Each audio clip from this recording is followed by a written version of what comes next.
Bem, lição número 3, a parte de sábado. A lição dessa semana vai falar sobre iluminando as trevas. Um escritor escreveu o seguinte: estou caminhando na direção de Jesus, que é uma luz resplandecente. Quanto mais perto eu chego dessa luz, mais brilhante ela se torna em minha vida. Verso áureo da semana, João 12, verso 35, disse-lhe Jesus: a luz ainda está convosco por um pouco de tempo.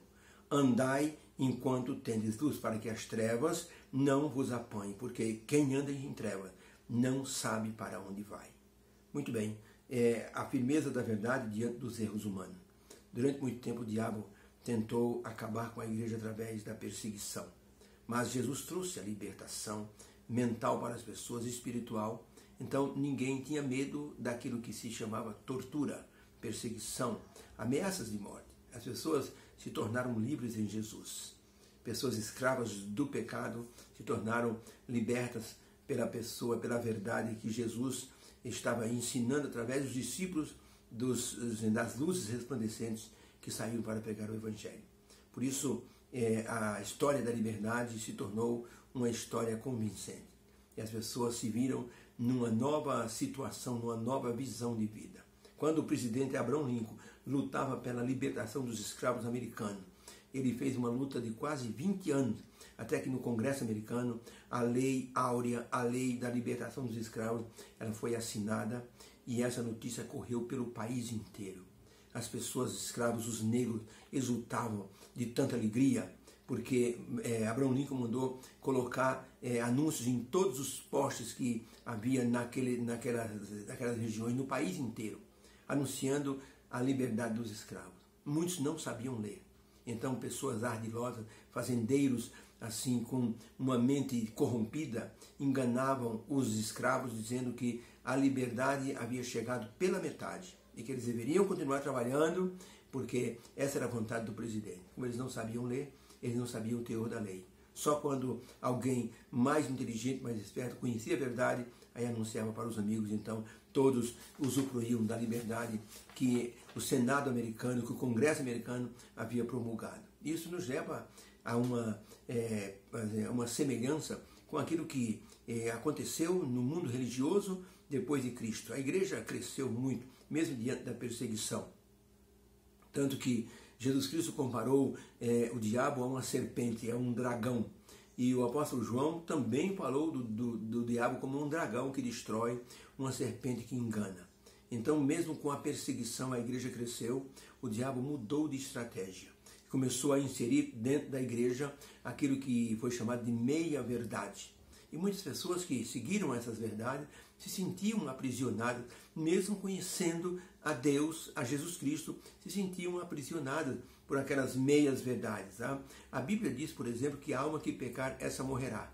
No entanto, o ensino pagão começou a divulgar que a pessoa, quando morria, ia direto para o céu. Ou a pessoa ia direto para o inferno, se era má, ou ia para um lugar intermediário, o purgatório, de onde se podia tirar a pessoa dali através de cultos, através de missas, através de ofertas para a igreja. E dessa forma as pessoas foram mantidas na escuridão. O que fazer então para libertar as pessoas dessa escuridão teológica que as pessoas foram lançadas? Pessoas que, quando olhavam para a sua vida, à luz da palavra de Deus, sentiam que estavam assim longe daquilo que seria servir a Deus.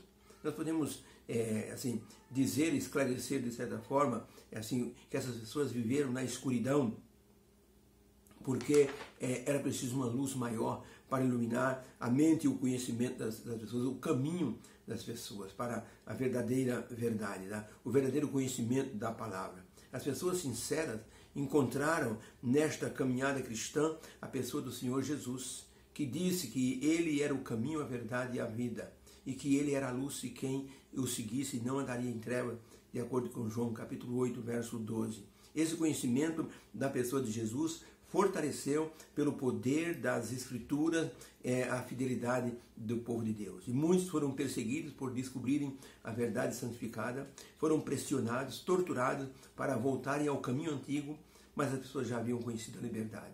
E mesmo diante da tortura, as pessoas não retrocederam. Um exemplo disso foi Perpétua, que viveu no Império Romano, que conheceu Jesus Cristo e que abandonou todos os ídolos, inclusive a liderança que o imperador fazia na época, era uma liderança de se endeusar. O imperador se achava um deus e ele exigia a adoração. Por isso, altares foram erigidos para que as pessoas queimassem incenso em homenagem ao imperador. Perpétua parou com isso, aceitou Jesus. Ela foi denunciada, foi presa. Ela tinha um filhinho de 1 ano. O pai dela implorou muito para que ela abandonasse os ensinos cristãos. Mas ela disse: papai, não posso fazer isso. Eu me sinto uma pessoa livre. Não sou mais escrava dos ensinos pagãos. E ela foi levada para uma arena. O pai dela chorou muito, com o filhinho dela no colo. Ele implorava: filha, abandone esse caminho. Presta culto ao imperador para que você viva para criar seu filhinho. Ela disse: não, pai, para mim o viver é Cristo e o morrer é lucro. Ela foi jogada numa arena, um touro selvagem foi solto, que atravessou ela com um chifre. E ela morreu espetada no chifre do touro, diante de uma multidão que aplaudia aquele espetáculo cruel. Mas ela não desistiu. A morte de Perpétua levantou pelo menos mais 20 mil novos cristãos, que mostraram sua fidelidade ao Senhor Jesus Cristo. O diabo imaginou que a perseguição iria então tirar assim, o gosto das pessoas, a coragem das pessoas. Ele mudou de estratégia. Essa semana vamos estudar a segunda estratégia do inimigo, que é a concessão. Quando o inimigo não consegue assim que a pessoa abandone a fé pela pressão, pela perseguição, ele muda a tática, ele insere a concessão. Concessão é: não precisa se preocupar muito, deixe essa sua consagração um pouquinho de lado. Para que se preocupar? Jesus vai demorar ainda, calma, viva a vida. Isso é concessão. Quando a pessoa concede a si mesmo alguns atributos de liberdade pessoal, egoísta, que não combina com a vida de um cristão. É o que vamos estudar essa semana. Que Deus nos ilumine, nos abençoe, para que possamos entender a sua vontade. Nome da lição da semana: Iluminando as Trevas. Obrigado, meu Deus, por iniciarmos essa lição, que vai ser muito apropriada para a nossa vida cristã. Nos ajude a entendê-la, em nome de Jesus. Amém. Fique com Deus, um beijo no coração e uma boa semana.